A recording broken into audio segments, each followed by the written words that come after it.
ایک شخص امیرُ المومنین حضرت علی علیہ السلام کی خدمت میں حاضر ہوا اور عرض کی،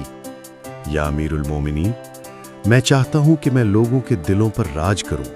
لوگ میرے نام سے عزت کریں، میری بات کو اہمیت دیں، میرے وقار کو مانیں، تو میں ایسا کیا کروں؟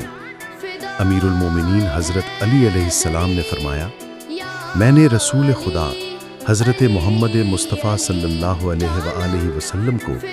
فرماتے ہوئے سنا ہے کہ جو شخص لوگوں کے دلوں پر حکومت کرنا چاہتا ہے وہ لوگوں پر زیادہ سے زیادہ احسان کرے، کیونکہ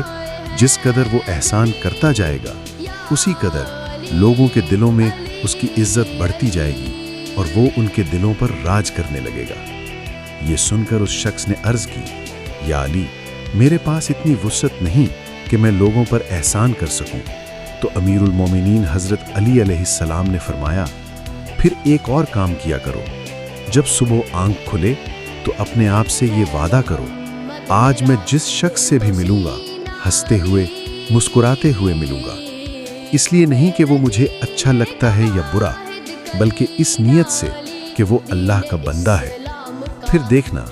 آہستہ آہستہ تمہاری عزت، تمہارا وقار لوگوں کے دلوں میں خود بخود بڑھنے لگے گا، کیونکہ دلوں پر راج چہرے کی مسکراہٹ سے اور نیت کی پاکیزگی سے کیا جاتا ہے۔ فرمان امیر المومنین حضرت علی علیہ السلام۔